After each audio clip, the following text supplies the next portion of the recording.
আসসালামু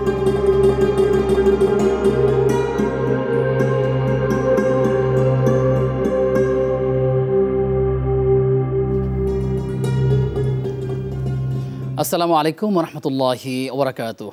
বিসমিল্লাহ আলহামদুলিল্লাহ ওয়াসসালাতু ওয়াসসালামু আলা রাসূলিল্লাহ ওয়া আলা আলিহি ওয়া আসহাবিহি আজমাইন, আম্মা বাদ। প্রিয় দর্শক শ্রোতা, আপনাদের সবাইকে স্বাগত জানাচ্ছি দেশ টিভির নিয়মিত আয়োজন ইসলামী জীবন ও জিজ্ঞাসার আজকের পর্বে। অনুষ্ঠান জুড়ে আমি আব্দুল কাহার আছি আপনাদের সাথে ইনশাআল্লাহ তাআলা। প্রিয় দর্শক, এই অনুষ্ঠানের মাধ্যমে আমরা বিভিন্ন সমস্যার শরঈ সমাধান জানবার চেষ্টা করি। আপনারা অবগত আছেন আমরা এক এক দিনে এক এক মেহমানকে আমরা হাজির করে থাকি, তাদের মাধ্যমে আমরা জ্ঞান অর্জন করার চেষ্টা করি। তারই ধারাবাহিকতায় আমাদের আজকের অতিথি বিশিষ্ট আলেমে দ্বীন, মুফাসসিরে কোরআন, মুগদা মদিনাবাগ বাইতুল ওয়াদুদ জামে মসজিদের সম্মানিত খতিব শেখ সাদিকুর রহমান আল আজহারি। আসসালামু আলাইকুম। ওয়ালাইকুম আসসালাম ওয়া রাহমাতুল্লাহি ওয়া বারাকাতুহু। শেখ, কেমন আছেন আপনি? আলহামদুলিল্লাহ, অনেক ভালো আছি। আপনি কেমন আছেন? আলহামদুলিল্লাহ, আল্লাহ রাব্বুল আলামিন ভালো রেখেছেন। দীর্ঘ একটি বছর পর আপনাকে পেয়েছি, আলহামদুলিল্লাহ ভালো লাগছে। জাযাকুমুল্লাহু খাইরান। আপনাকে স্বাগত জানাচ্ছি আমাদের আজকের পর্বে। জাযাকাল্লাহ। প্রিয় দর্শক, আজ আমরা আলোচনা করতে চাই ইসলামী সঙ্গীতে বাদ্যযন্ত্রের ব্যবহার। আমরা অনেক সময় দেখি যে মানুষ ইসলামের নামে আল্লাহ তাআলার হামদ, রাসূল সাল্লাল্লাহু আলাইহি ওয়াসাল্লামের নাত এবং বিভিন্ন কাসিদা, কিন্তু এর মধ্যে আবার গান বাজনা ঢুকে দেওয়া হয়েছে। এই কথাগুলো সুন্দর, কিন্তু গান বাজনার কারণে আবার একটা নেতিবাচক প্রভাব পড়ছে। কিন্তু আবার কেউ কেউ বলছেন দব বাজানো জায়েজ। রাসূল সাল্লাল্লাহু আলাইহি ওয়াসাল্লামের সময় একটি ব্যবস্থা এমন ছিল যেটাকে দব বলা হতো, কিন্তু আসলে এই দফের আড়ালে আসলে পরিপূর্ণভাবে অনেকে মানুষই ঢোল, তবলা এরকমগুলোকে সামনে নিয়ে এসেছেন বৈধতার কথা বলে। আমাদের আজকের বিশেষজ্ঞের কাছ থেকে জানবার চেষ্টা করবো আসলে মূলত এগুলো আসলে এই সমাধানটা কী। আপনিও চাইলে আমাদের সাথে যোগ দিতে পারেন, নিশ্চয়ই টেলিভিশন স্ক্রিনে দেওয়া নম্বরে ফোন কলের মাধ্যমে ইনশাআল্লাহ তাআলা। এছাড়াও ফেসবুক পেজেও আপনি কমেন্ট বক্সে গিয়ে প্রশ্ন রাখতে পারবেন। দেশ টিভি ইসলামিক শো এই পেজে গিয়ে ইনশাআল্লাহ তাআলা। যাচ্ছি মোহতারামের কাছে। শেখ, আপনি যেমনটি শুনলেন যে ইসলামিক সঙ্গীতে বাদ্যযন্ত্রের ব্যবহার, ছোট্ট করে বলবেন। আমরা সবাইকে জানি যে বাদ্যযন্ত্র তো আসলে মূলত হারাম, তো ইসলামী সঙ্গীতে বাদ্যযন্ত্র ব্যবহার হলে সেটা কি হারামের পর্যায়ে পড়বে কিনা, বা আপনি এরকম যদি কোনো দৃষ্টান্ত দিয়ে থাকেন। জাযাকুমুল্লাহু খাইরান। আলহামদুলিল্লাহি রাব্বিল আলামিন ওয়াসসালাতু ওয়াসসালামু আলা রাসূলিহিল আমিন সুম্মা আম্মা বা'দ। আমি যে বিষয়টি আপনি উপস্থাপনায় বললেন, এই বিষয়ের সপক্ষে এবং বিপক্ষে দুটোই এখানে তুলে ধরতে চাই। জি, অবশ্যই। অপসংস্কৃতির বিরুদ্ধে যারা দীর্ঘদিন ধরে প্রয়াস চালিয়ে যাচ্ছে, ইসলামী সংস্কৃতির যারা রূপকার বলা যায়, শুরু লগ্নটা যদি আমরা দেখি, আমরা দেখব যে সেখানে কোনো মিউজিক ছিল না। আমাদের দেশে আমরা যদি বলি, আমরা ছোটোবেলায় অনেক ইসলামী সঙ্গীত শুনেছি যেগুলো হৃদয়ে মনে অনেকটাই নবীজি সাল্লাল্লাহু আলাইহি সাল্লামের প্রেমকে জাগ্রত করে এবং হামদে বাড়ি তাআলা, আল্লাহর প্রশংসায় আমরা সিক্ত হই। সবগুলোতেই পজিটিভ দিকগুলো ছিল, যেগুলোর মধ্যে দাওয়া ছিল। এখনকার সময়ে আমরা যখন খুবই পরিচিত অনেক সঙ্গীত শুনি, সেখানে দেখা যায় যে অনেক ধরনের মিউজিক ব্যবহার করা হয়। তো এই যে মিউজিকের যে মিশ্রণটা এখন বর্তমান সময়ের অপসংস্কৃতি থেকে আমাদের ইসলামী সংস্কৃতিতে এসে প্রবেশ করেছে, এটা কোনোভাবেই আপনি সমর্থন করতে পারেন না। আমি কিন্তু প্রথমে সপক্ষে বলেছি, অবশ্যই। আর বিপক্ষের জায়গাটা হচ্ছে নবী করিম সাল্লাল্লাহু আলাইহি ওয়াসাল্লাম একেবারে সহিহ হাদিসের মধ্যে বলছেন, লা ইয়াকুনান্না আকওয়ামুন মিন উম্মতি, অবশ্যই আমার উম্মতের ভিতরে এমন এক দল মানুষের আবির্ভাব হবে, ইয়াস্তাহিল্লুন আল হেরা ওয়াল হারির, যারা জেনা ব্যভিচারকে হালাল মনে করবে এবং রেশমি পোশাককে যারা হালাল মনে করবে। এবং এখানে রাসূলুল্লাহ সাল্লাল্লাহু আলাইহি ওয়াসাল্লাম যে শব্দ চয়ন করলেন, লা ইয়াকুনান্না আকওয়ামুন মিন উম্মতি, আমার উম্মতের মধ্য থেকে। তো নবীজির উম্মত হিসেবে দাবিদার এমন অনেক ব্যক্তি গান বাজনাকে হালাল মনে করবে, মিউজিককে হালাল মনে করবে এবং ইসলামী কালচারের ভিতরে সংস্কৃতি চর্চার নামে এগুলোকে প্রবেশ করিয়ে দিবে। রাসূল কিন্তু এটা হাদিসের মধ্যে স্পষ্ট করলেন। এরপরে নবীজি সাল্লাল্লাহু আলাইহি সাল্লাম বলছেন, আল মাআজিফ, এমন সময় আসবে যে অধিক পরিমাণে মিউজিকের ছড়াছড়ি হয়ে যাবে, মানুষ এগুলোকে হালাল মনে করবে, হালাল মনে করেই মিউজিককে ব্যবহার করা শুরু করবে। এখন দেখবেন অনেক ইসলামিক স্কলার আলোচনা করছে, যে আলোচনাগুলো হৃদয় ছুঁয়ে যাওয়ার মতো। নিজ দিয়ে দেখবেন আস্তে ছোট একটা টিউনে মিউজিক বাজতেছে, একটা করুণ সুরে একটা মিউজিক দিয়ে রেখেছে, যেটা আরও বেশি মানুষের হৃদয়ে যেন আরও বেশি বিগলিত করে কিংবা তাকে আন্দোলিত করে। উদ্দেশ্যটা যদিও ভালো, যে আরও বেশি মানুষকে অনুপ্রাণিত করবে, আবেগ আপ্লুত করবে, হৃদয়ে টাচ করবে, এরকম হৃদয়ে টাচ করবে। কিন্তু আপনি যে কাজটা করলেন, উদ্দেশ্য আপনার যত ভালোই হোক, মানুষের কাছে যেভাবে আপনি দাওয়াত পৌঁছাতে চান, ছড়িয়ে দিতে চান, কিন্তু আপনি যে কাজটা করলেন এই কাজটা হারাম হয়েছে, এবং এই কাজটা শুধু হারাম হয় নাই, আযাব আসার জন্য এই কাজটা যথেষ্ট হয়েছে। নবীজি সাল্লাল্লাহু আলাইহি সাল্লাম বললেন, এমন সময় আসবে ইয়াস্তাহিল্লুন আল হেরা ওয়াল হারির ওয়াল মাআজিফ ওয়াল খামর, এমন সময় আসবে এগুলোকে হালাল মনে করবে, রেশমি পোশাক, জেনা, ব্যভিচার, মিউজিক, এমনকি মদগুলাকে মানুষ হালাল মনে করবে। আমাদের দেশে দেখবেন মদের ব্র্যান্ডিং করা হয়েছে, সেখানে মানুষ যখন সাক্ষাৎকার নিতে গিয়েছে তারা বলতেছে যে আলহামদুলিল্লাহ আমাদের ব্যবসা বাণিজ্য খুব ভালো, এবং ইনশাআল্লাহ আগামী দিনে আমরা আরও নতুন নতুন ব্র্যান্ডের অনেকগুলো আইটেম আমরা নিয়ে আসবো ইনশাআল্লাহ, এবং সারা ওয়ার্ল্ডে আমরা বাজারজাত করবো ইনশাআল্লাহ। আগামী দিনে আরও সফলতা, এই যে আলহামদুলিল্লাহ এবং ইনশাআল্লাহ বারবার এবং বলছেন। আলহামদুলিল্লাহ এবং ইনশাআল্লাহ, সে কিন্তু বারবার মদের মধ্যে ব্যবহার করছে। এই যে আলহামদুলিল্লাহ ইনশাআল্লাহর ব্যবহারটা কোথায় করতে হয়, এটার কারণে একদিকে আপনি যদি একটা হারাম কাজ করেন, এটা আপনি কুফরি করলেন, এতে করে আপনার ঈমান নষ্ট হবে না, বরং আপনি যদি তাওবা করেন আল্লাহ মাফ করে দিবে। কিন্তু আপনি মদ খাওয়ার সময় যদি আপনি বিসমিল্লাহ বলেন, তাহলে আপনার ঈমান ধ্বংস হয়ে যাবে, আপনি মুসলিম থাকবেন না। কালেমা পড়ে আপনার ঈমানকে নবায়ন করে নিতে হবে। তো চিন্তা করেন কতটা মারাত্মক ইসলামের শব্দগুলো, যেগুলো এক একটা শব্দ উচ্চারণ করলে জান্নাতে গাছ তৈরি হবে, এই শব্দ আপনি যত্রতত্র আপনি কিন্তু এটাকে উচ্চারণ করতে পারবেন না।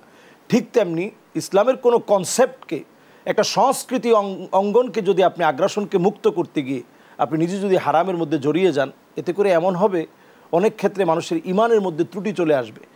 মানুষ দেখবেন সওয়াবের নিয়তেই, যে লোকটা শুনছে সে কিন্তু সওয়াবের নিয়তে শুনছে, যে আমি সওয়াবের নিয়তে গান বাজনা বাদ দিয়ে এটা শুনছি, তো এটা কিন্তু লাহওয়াল হাদিসের মধ্যে পড়ে যাচ্ছে। ইবনে আব্বাস আলাইহির রহমা তিনি বলছেন, এই লাহওয়াল হাদিস মানেই হচ্ছে গিনা, গান বাজনা, অমূলক কথাবার্তা, যেগুলো মানুষকে আল্লাহ রাব্বুল আলামিনের পথ থেকে দূরে সরিয়ে নিয়ে যায়। আল্লাহর পথে আসতে গিয়ে অনেক সময় আমরা এই জাতীয় মিউজিকগুলো আমরা ব্যবহার করে শুনে ফেলি। এগুলো হারাম, নিষিদ্ধ, এগুলোর ক্ষেত্রে শিথিলতার কোনো সুযোগ নেই। তবে আপনি যে দফের কথা বললেন, এই দফের ব্যাপারে ওমরে ফারুক রাদিয়াল্লাহু তাআলা আনহু তিনি বলতেন, আলিনু বিদ্দুফুফ, যে তোমরা দফ দিয়ে বিবাহের সংবাদকে ছড়িয়ে দাও। তো আনন্দ ঘন পরিবেশে সর্বোচ্চ দফকে ব্যবহার করা যেতে পারে। যেহেতু আমাদেরকে ছোট করে দফের ব্যাখ্যাটা দিতেন, দফটা কি? দফটা হচ্ছে একটা ঢোল যেটা আমাদের দেশে পিটানো হয় অথবা বাজানো হয়। এই ঢোলের দুইটা অংশ যখন হবে, একটা অংশ খোলা থাকবে আর একটা অংশ আবদ্ধ থাকবে চামড়া দিয়ে। এই খোলা অংশ দিয়ে কিন্তু খুব বেশি বিকট আওয়াজ হবে না। আমাদের ঢোলগুলো তো দুই দিক দিয়ে বদ্ধ থাকে, মাঝখান দিয়ে কেটে ফেললে দফ হয়ে যাবে। আচ্ছা, মানে মাঝখান দিয়ে যদি আমরা বরাবর কেটে ফেলি তাহলে দুইটা অংশ হবে, একটা খোলা, একটা মাথা খোলা আর একটা মাথা আবদ্ধ। এটা কি আরবিতে দফ বলে, যার একটা অংশ খোলা থাকে আরেকটা অংশ বদ্ধ অবস্থায় থাকে, এটাকে দফ বলে। এই দফের ব্যবহার যুগে যুগে ছিল। নবীজি সাল্লাল্লাহু আলাইহি সাল্লাম দেখলেন যে একজন কালো মহিলা দফ বাজাচ্ছে, এবং আবু বকর রাদিয়াল্লাহু তাআলা আনহু সাথে ছিলেন। দুজনই দেখলেন যে একজন মহিলা দফ বাজাচ্ছে। নবীজি সাল্লাল্লাহু আলাইহি সাল্লাম পাশ কাটিয়ে চলে যাচ্ছিলেন, ঠিক সেই মুহূর্তে হঠাৎ করে দফের আওয়াজ বন্ধ হয়ে গিয়েছে। তো নবীজি সাল্লাল্লাহু আলাইহি সাল্লাম অবাক হয়ে গেলেন যে হঠাৎ বন্ধ হলো কেন। পিছনের দিকে ফিরে দেখলেন যে হযরত ওমর ফারুক রাদিয়াল্লাহু তাআলা আনহু আসতেছেন, এজন্য মহিলা আগে থেকেই দফ বাজানো বন্ধ করে দিয়েছে। তো নবীজি সাল্লাল্লাহু আলাইহি সাল্লাম দেখলেন এবং মুস্কে হাসলেন, এবং ওমর রাদিয়াল্লাহু তাআলা আনহুর প্রশংসা করলেন যে ওমর, তোমাকে দেখলে অনেক সময় যারা অন্যায় করতে থাকে তারা কিন্তু ভয় পেয়ে যায়। তার মানে দফের মধ্যেও কিন্তু প্রকারভেদ আছে। যদি দফের সঙ্গে যদি কোনো নারীকে আপনি জড়িয়ে অপসংস্কৃতির সাথে তাল মিলিয়ে যখন দফটাকে বাজাবেন, তখন এটাকেও আপনি বৈধ বলতে পারবেন। কথার মধ্যে যদি অশ্লীলতা ঢুকানো হয় বা লাহওয়াল হাদিস যদি থাকে, অমূলক কথা, যেগুলো লিউদিল্লা আন সাবিলিল্লাহ, আল্লাহর পথ থেকে মানুষকে দূরে সরিয়ে নিয়ে যাবে, বিগাইরি ইলম, এলেমবিহীন কথা, ধরুন এমন অমূলক কথা যেগুলোর কোনো বাস্তবতা নেই, এই অবাস্তব কথাগুলো যখন আপনি আপনার গানের মধ্যে নিয়ে আসবেন, এই কথাগুলো দিয়ে গান সাজিয়ে যতই বলে আপনি বাহাবা পাবেন অথবা ভাইরাল হবেন, এই গান কিন্তু আল্লাহর কাছে লাহওয়াল হাদিস হিসেবে গণ্য হবে। এবং লাহুম আযাবুম মুহিন বলা হয়েছে, ফলশ্রুতিতে তাদের জন্য লজ্জাজনক শাস্তির ব্যবস্থা আল্লাহ তাআলা দুনিয়া এবং আখিরাতে রেখেছেন। এজন্য যারা গান বাজনা করে এদের জন্য লজ্জাজনক শাস্তি দুনিয়া এবং আখিরাতে। তারা খুব ভালোভাবে যদি সম্পর্ক আপনার মাধ্যমে জানাতে চাই দর্শকদেরকে, যে দফ কি নির্দিষ্ট দিনে, যেমন মনে করেন ঈদের দিনে কিংবা বিয়ের দিনে বাজানো হতো, কিন্তু আমাদের দেখি সবসময়ই তারা সারা বছর দফ বাজাই থাকে। আসলে এটা কি সারা বছরের জন্য অনুমতি আছে নাকি শুধু নির্দিষ্ট দুই একটা অনুষ্ঠানের ক্ষেত্রে অনুমতি ছিল? না, এটা আমরা যতগুলো হাদিসের মধ্যে দেখি, যেমন একদিন ঈদের দিনের ঘটনা এমন ছিল যে যারা জারিয়া ছোট ছোট বাচ্চারা দফ বাজাচ্ছিল।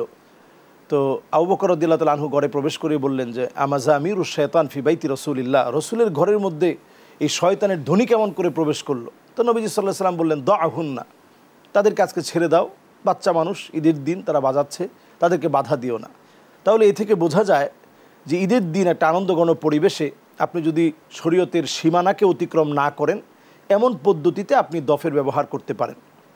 এটা হচ্ছে হাদিস থেকে বোঝা যায়। আর ওমর রাদিয়াল্লাহু তাআলা আনহু যেটা বলতেন যে আলিনু বিদ্দুফুফ, দফ দিয়ে তোমরা বিবাহের সংবাদকে ছড়িয়ে দাও। তখন তো আমাদের মতো মাইক ছিল না অথবা ইন্টারনেটের প্রচলন ছিল না। দফটাকে যখন বাজানো হতো তখন কিছু লোক জড়ো হয়ে যেত। এখনও যেটা হয়, আমরা যদি কোনো সাংস্কৃতিক সন্ধ্যা করি, ইসলামী অঙ্গনেও যদি করি, তো কিছু মানুষ তো শুনতে আসে, আমাদের যে মাহফিল, মানুষ শুনতে আসে। তো এরকম যদি হঠাৎ করে কোনো একটা জায়গায় ওকেশনালি যদি দফ বাজানো হতো, তো সবাই যখন আসতো একটা মিলন মেলা হতো, এতে করে মানুষের কাছে প্রচার করা সহজ হয়ে যেত যে এই বিষয়টা এখন হচ্ছে, হ্যাঁ সুতরাং অমুকের বিয়ে, এই বিয়ে তোমরা আসবা। তো এর মাধ্যমে প্রচার করা হতো যে বিয়েটা হচ্ছে, যাতে করে বিয়েটা লুকোচুরিতে না হয়। এজন্য আনুষ্ঠানিকভাবে বিয়ের অনুষ্ঠানে যেটা ইসলাম সমর্থন করে, এই জাতীয় অনুষ্ঠান করা যেতে পারে।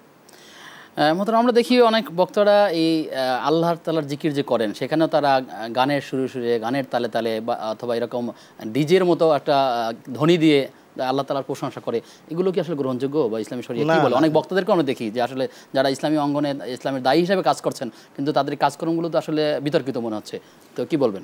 অবশ্যই আসলে শুধু তো দায়ী আমরা যাদেরকে মনে করি, দায়ী তো শুধু কাউকে মনে করলে হবে না, তার কাজে, তার কথায়। মোট কথা হচ্ছে ফানজুরু আম্মান তাখুযুনা দীনাকুম, লক্ষ্য করতে হবে কার কাছ থেকে আমি দিনের কথা শুনছি। সে যদি কোনো বাউলের মতো চুল নাচি অথবা খুব অট্টহাসিতে ফেটে পড়ে অথবা কোনো গানকে অনুকরণ করে, কোনো শিল্পীর গান শুনে শুনে, প্রতিনিয়ত না শুনলে আপনি অনুকরণ করবেন কেমন করে? প্রতিনিয়ত আপনি গান শুনলেন, নিজে মিউজিক দিয়ে গানগুলো শুনলেন, শুনে এগুলো চর্চা করে মানুষের সামনে বললেন, অথবা ওই সুরটাকে আপনি কাজে লাগিয়ে ইসলামাইজেশন করে ওই সুরের উপরে থেকে আপনি কোনো একটা গানকে ইসলামিক শব্দ লাগিয়ে যখন দিবেন, মানুষের মনের মধ্যে কিন্তু ওই গানগুলো চলে আসবে। প্যারোডি গানগুলো যেভাবে হয়, এগুলো আসলে উচিত না। ইসলামের একটা গতিতে থাকা দরকার। এই ক্ষেত্রে ডিজে গানের বিভিন্ন সুর অথবা যেগুলোতে ডিজে গান নিয়ে ব্যবহার করা যায়, এই জাতীয় কোনো রসদ আপনি ওইখান থেকে দিয়ে দিলেন ওয়াজে বসে, এই কাজগুলো হারাম হবে। কারণ একজন মাহফিলে যিনি কথা বলবেন, তার প্রত্যেকটা কথা কুদওয়া হতে হবে। আলিমুন মুস্তামিলুন ইলমাহু, আপনার এলেমটা যেন আপনি নিজে কাজে লাগান এমন হতে হবে। আপনি এমন অমূলক কথা বলবেন যেগুলো নিয়ে মানুষ টিকটক করবে, যেগুলো নিয়ে মানুষ হাস্যরস করবে, আপনাকে রোস্ট করবে। এই বর্তমান প্রজন্ম তো তাই করছে। এমনকি মেয়ে পর্যন্ত কণ্ঠ মিলিয়ে আপনার মতো করে বলার চেষ্টা করবে, আপনার এই লিপসিংটা মিলিয়ে কণ্ঠ মিলিয়ে তারা বলার চেষ্টা করবে। এগুলো হারাম কাজ, এগুলো দায়ীদের সতর্ক হওয়া উচিত। এবং যেহেতু আমরা ইসলামকে রিপ্রেজেন্ট করি, আমার কোনো কর্মকাণ্ডের কারণে ইসলাম প্রশ্নবিদ্ধ হবে, অবশ্যই এই ব্যাপারে আমাকে জিজ্ঞাসিত হতে হবে, আল্লাহ পাকের কাছে সতর্ক থাকা উচিত। অবশ্যই আল্লাহ তাআলা আমাদেরকে সঠিক দিন বোঝবার তৌফিক দান করুন। মোহতারাম, কিছু প্রশ্ন আছে। আমাদের এক ভাই জানতে চেয়েছেন যে সকল মানুষেরা প্যারালাইসিস রোগী, তাদেরকে যদি ডায়াপার পরে রাখা হয়, এই অবস্থায় তিনি সালাত আদায় করতে চাইলে তিনি কীভাবে সালাত আদায় করবেন এবং পারবেন কিনা? যদি প্যারালাইসড রোগী হন, তাহলে তিনি একেবারে শেষ মুহূর্তে দেখবে, ওই মুহূর্তে যদি তিনি পরিষ্কার পরিচ্ছন্ন থাকেন তাহলে কোনো অসুবিধা নেই। যদি পরিষ্কার পরিচ্ছন্ন না থাকেন, ওই অবস্থায় তিনি ওযু করে সালাত আদায় করবেন। সালাতের ভিতরে যদি কোনো সমস্যা হয়ে যায়, ইল্লা মা কাস সালাফ, সেটা আল্লাহ তাআলা মাফ করে দিবেন।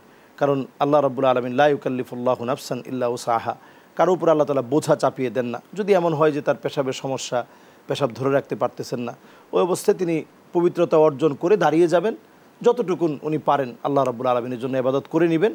ওই অবস্থাতেই আল্লাহ তাআলা কবুল করে নেবেন। আল্লাহ রাব্বুল আলামিন ফেরেশতাদেরকে বলবেন উক্তুব, তুমি লিখো। ফেরেশতারা বলবে যে মাযা আক্তুব, আল্লাহ আমি কি লিখব? আল্লাহ রাব্বুল আলামিন তখন বলবেন উক্তুব মা কানা ক্বাবলাহু, তার পূর্বে যেই রকম তার ইবাদত বন্দেগী ছিল, পূর্বের তার যেরকম অভ্যাস ছিল, ওরকম তুমি লিখে দাও। সুবহানাল্লাহ। আপনার অসুস্থতার কারণে কিন্তু আপনি আল্লাহর কাছে প্রতিদান পেয়ে যাবেন। সুবহানাল্লাহ ওয়া বিহামদিহি। জি, আল্লাহ তাআলা আমাদের সবাইকে সুস্থ রাখুন। এরকম যারা অসুস্থ আছে, আল্লাহ তাআলা তাদের সবাইকে পরিপূর্ণ সুস্থ দান করুন, আমরা সেই দোয়াই করি। আমরা আরও কিছু কথা শুনবেন ইনশাআল্লাহ বিরতির পরে। ইনশাআল্লাহ বিরতির পরে সবাইকে আবারও স্বাগত জানাচ্ছি ইসলামী জীবন ও জিজ্ঞাসার আজকের পর্বে। আমাদের আজকের অতিথি শেখ সাদিকুর রহমান আল আজহারী।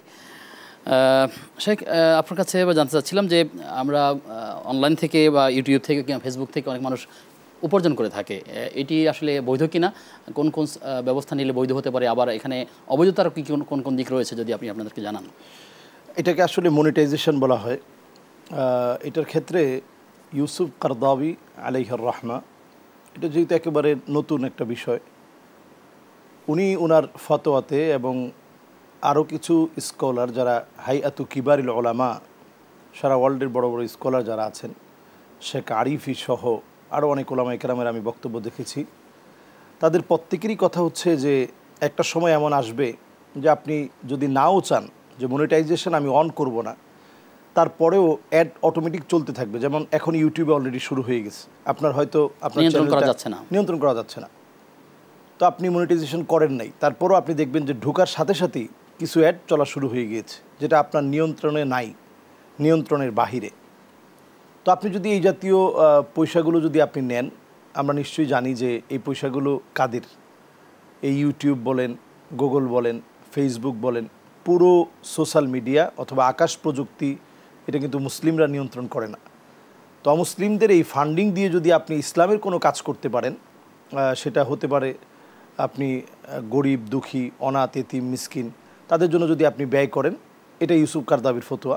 যদি আপনি এই জাতীয় কর্মকাণ্ডে ব্যয় করেন, যেটা ইসলামের কল্যাণে নিবেদনে যদি আপনি ব্যয় করেন, ইসলামের নিবেদনে ইসলামের কল্যাণে যদি ব্যয় করেন, তাহলে ব্যয় করতে পারেন। এটা হচ্ছে ওনার ফতোয়া। আর অন্য ওলামায়ে কেরাম, বিশেষ করে দেওবন্দের ওলামায়ে কেরামের ফতোয়া হচ্ছে যে আসলে এই ক্ষেত্রে যদি আমরা এই টাকাটা এখান থেকে নেই, এটার মধ্যে যেহেতু আমাদের হাত আছে, আমরা ইচ্ছে করলে এটাকে বন্ধ রাখতে পারি। টেলিভিশনের অ্যাডগুলো, এটা তো আমাদের হাতে না, এটা যারা পরিচালনা করছেন তাদের হাতে এবং পরিচালনা বোর্ডের হাতে। তো যেহেতু এটা আমাদের হাতে আছে, আমরা এর দায়ভার এবং জবাবদিহিতা আল্লাহর কাছে দিতে হবে, এজন্য আমরা আমাদের থেকে এটাকে বন্ধ করে রাখবো। এটা হচ্ছে দেওবন্দের ওলামায়ে কেরামের ফতোয়া। তো উভয় দিকের ফতোয়াকে সমর্থন রেখে আমি যেটা বলতে চাই সেটা হচ্ছে, আপনি যদি ফেসবুকেও যদি আপনি অ্যাড নিতে চান, সেখানে কিন্তু ক্যাটাগরি আছে, আপনি কোন কোন ধরনের অ্যাড নেবেন। সেক্ষেত্রে আপনি একটু ক্যাটাগরি যদি আপনি মেনটেন করে যদি আপনি নেওয়ার চেষ্টা করেন, তাহলে দেখবেন যে যেগুলো একেবারে বেপরদায় যে সমস্ত অ্যাডগুলো আছে, অথবা যেগুলো ছেলেদেরকে আসক্ত করতে পারে বাজে বাজে অ্যাড আছে, এগুলো বাদ দিয়েও এখন কিন্তু বিভিন্ন বইপত্র, বিভিন্ন দ্রব্যের, এখন আমাদের বাংলাদেশেরই অনেক প্রোডাক্টের অনেক অ্যাডগুলো আছে যেগুলো রেগুলার আসতে থাকে। তো আপনি যদি ক্যাটাগরি সিলেক্ট করে দেন, তাহলে দেখবেন ভালো ভালো অ্যাডগুলোই মানুষের কাছে শো করবে। তো এটা পরামর্শ থাকবে অন্তত, যেন আমরা এটা মেনটেন করে চলি। আর যাদেরকে আল্লাহ তাআলা তৌফিক দিয়েছেন, তারা এই জাতীয় অর্থে নিজেদের জীবন জীবিকা নির্বাহ করব না। এটা যদি আমরা কেউ নিয়ে থাকি, এটা আমরা খেদমতের কাজে অথবা মানুষ গড়ার কাজে, আমাদের তো অবশ্যই আর্নিংয়ের পাশাপাশি মানুষ গড়ার একটা দায়িত্ব আমাদের প্রত্যেকেরই আছে। তো এই মানুষ গড়ার কাজে আমরা এটা ব্যবহার করার চেষ্টা করবো ইনশাআল্লাহ তাআলা। মোহতারাম, বর্তমান এই যে আমের সিজন চলছে বা লিচু বা ফলের সিজন চলছে, অনেক মানুষ এই আমের বাগানগুলো ভাড়া দিয়ে থাকে, লিজ নিয়ে থাকে, ইজারা নিয়ে থাকে। আবার কেউ কেউ আম বাগান কিনে ফেলে বা লিচুর বাগানগুলো কিনে ফেলে। এই যে ফল এখনও আসেনি, কেবলমাত্র প্রাথমিক পর্যায়ে কেবল আসলো, 2-3 মাস আগেই তারা বাগানটা কিনে ফেললো, আসলে এটা বৈধতা কীভাবে আছে বা কোন পর্যায়ে? এটা আসলে আমাদের দেশে এই কাজটা এভাবে করাটা উচিত না। ফলটা দেখে কিনা উচিত, কিন্তু এটা আমাদের দেশে ওইভাবে হয়ে ওঠে না। এটাকে অনেক ক্ষেত্রে আমরা বলতে পারি বাইয়ে মাজহুল। হ্যাঁ, প্রতারণা থাকে তো অবশ্যই। বাইয়ে মাজহুল বলা হয়। যেমন এখন প্রচণ্ড ঝড় হলো, তো ইসলামের একটা বেসিক বিষয় হচ্ছে লা দরারা ওয়ালা দিরারা ফিল ইসলাম। আপনি কোনোভাবে ক্ষতিগ্রস্ত হবেন, অথবা ভোক্তা ক্ষতিগ্রস্ত হবে, অথবা যার কাছে আপনি বিক্রি করবেন তিনি ক্ষতিগ্রস্ত হবে, অথবা যিনি যার মালিকানায় ছিল উনি ক্ষতিগ্রস্ত হবে, কোনোটা ইসলাম চায় না। তো আপনি যদি একটা পুকুরের উপর থেকে আপনি বিক্রি করে ফেলেন, এখানে ব্যাঙও থাকতে পারে, সাপও থাকতে পারে, আবার শামুক থাকতে পারে, অন্য অনেক কিছু থাকতে পারে, তো কত কিছু আছে, পর্যাপ্ত মাছ নাও থাকতে পারে। ঠিক তেমনি ঝড়ে আমের বাগানের কি হালত হয় এটা আমরা কেউ জানি না। এমনও হতে পারে পুরো বাগান শূন্য হয়ে যেতে পারে। এতে করে যিনি কিনেছেন একটা আশায় যে ফসল ক্ষতিগ্রস্ত হতে পারে। এই জন্য ইসলাম বাইয়ে মাজহুল, যেটা অনিশ্চিত অবস্থায় আছে, এই ধরনের ব্যবসাকে ইসলাম সমর্থন করে না। আমরা যে ধরনের ব্যবসাগুলো এখন করছি, যদি আমরা হালাল উপায়ে ব্যবসা করতে চাই, তাহলে বাগানে যখন ফল আসছে, আমটা যখন পাকতেছে, ওই অবস্থায় গিয়ে আপনি বাগান কিনবেন। এটা হচ্ছে সবচেয়ে স্বচ্ছ প্রক্রিয়া, ইসলামের একেবারে বৈধ প্রক্রিয়া এটি। আর এতে কি গাছ সহ জমি ভাড়া দেওয়া যায়, যে আমি 6 মাসের জন্য 3 বছরের জন্য এখানে ফসল আসলে সে ফসল নেবেন? এটা আসলে এইভাবে ভাড়াটা না দেওয়াই উচিত, কিন্তু আমরা এটা এখন দেখা যায় যে এটা রেগুলারই আমরা এই জাতীয় কাজটা করছি, এটাও না করা উচিত। জি অবশ্যই। আমাদের একবার জানতে চাচ্ছেন যে তার পিতামাতা অসুস্থ, তাদের সেবা করবার কারণেই তিনি অনেক সময় জামাতে সালাত আদায় করতে পারেন না, এই মুহূর্তের জন্য তিনি কি করবেন, গুনাহগার হবেন কিনা বা তার করণীয় কি? যদি এমন হয় একেবারে তার আম্মার সেবা করার মতো কেউ নাই, ঘরের মধ্যে কেউ নাই, তার আম্মার সেবা করবে এমন কেউ নেই, সে অবস্থায় যদি তিনি গড়ে নামাজ পড়েন, জামাত তরক করেন, ওয়াজিব তরক করার কারণে তিনি গুনাহগার হবেন না। কিন্তু যদি কেউ থাকে তাহলে অবশ্যই জামাত তরক করা যাবে না। নবীজি সাল্লাল্লাহু আলাইহি সাল্লামের কাছে একজন সাহাবী আসলেন, এসে বললেন, ইয়া রাসূলুল্লাহ, আমার মনে চায় যে আমি জিহাদে যাই, কিন্তু আমার আম্মার সেবা করার মতো কেউ নেই। নবীজি সাল্লাল্লাহু আলাইহি সাল্লাম খানিকটা চুপ থেকে বললেন, যাও তুমি তোমার মায়ের সেবা যত্ন করো, ফাআলাইকা, তোমার উপরে সওয়াব হচ্ছে কাহাজ্জিন ওয়া মুআতামির ওয়া মুজাহিদ, জিহাদ করলে যে সওয়াব তুমি পেতে সমপরিমাণ সওয়াব তোমার মায়ের সেবা করার কারণে তুমি পেয়ে যাবে। সুবহানাল্লাহ সুবহানাল্লাহি ওয়া বিহামদিহি। এমনকি হজ করলে যে সওয়াব পাওয়া যায় সে সওয়াব আল্লাহ তাআলা তোমার আমলনামায় দান করে দেবে। সুবহানাল্লাহি ওয়া বিহামদিহি। উমরা করলে যে সওয়াব তুমি পেতে সমপরিমাণ সওয়াব আল্লাহ রাব্বুল আলামিন তোমার আমলনামায় দান করে দেবে। সুবহানাল্লাহি ওয়া বিহামদিহি। তাহলে বোঝা যায় যে পিতামাতার সেবাটা অত্যন্ত গুরুত্বপূর্ণ। যদি এমন কেউ না থাকে যে সেবা যত্ন করবে, মায়ের পাশে দাঁড়াবে, এমন কেউ নেই, তাহলে আপনি অবশ্যই পিতামাতার সেবা যত্ন করবেন। এটার মধ্যেই জিহাদের সওয়াব, এটার মধ্যেই হজের সওয়াব, উমরার সওয়াব। এমনকি আপনি যদি নামাজে দাঁড়িয়ে পড়েছেন, মা যদি আপনাকে ডাক দিয়েছে, যদি ফরজ নামাজ না হয়, নফল নামাজ হয়, মা ডাক দিয়েছে, প্রচণ্ড কষ্ট নিয়ে যে বাবা আমাকে একটু পানি দাও, আপনি ওই অবস্থায় দৌড়ে গিয়ে ওই নফল নামাজ রেখে আপনি আপনার মাকে পানি ঢেলে দিবেন, এরপরে এসে আপনি নামাজটা পড়ে নেবেন। জি, আমরা পিতামাতার জন্য দোয়া করি, আল্লাহুম্মা রাব্বিরহামহুমা কামা রাব্বায়ানি সগীরা। মুহতারাম, জানতে চাচ্ছি যে এই কোরবানির তো খুব কাছাকাছি, কোরবানির পশুকে মোটাতাজা করবার জন্য অনেক মানুষ তাকে বিভিন্নভাবে ইনজেকশন দিয়ে থাকে, বেশি দামে চড়া বিক্রি করতে থাকে, এটা বৈধ কিনা ইসলামে? এটা একদিকে খেদা, ধোকা, ধোকা ইসলামে কোনোভাবেই বৈধ না। নবীজি সাল্লাল্লাহু আলাইহি সাল্লাম খুব শক্ত কঠিন কথা বলেছেন, কঠিন ভাষায় বলেছেন, মান গাশশানা ফালাইসা মিন্না, যে লোকটা ধোকা দেয় সে আমার দলভুক্ত হতে পারে না।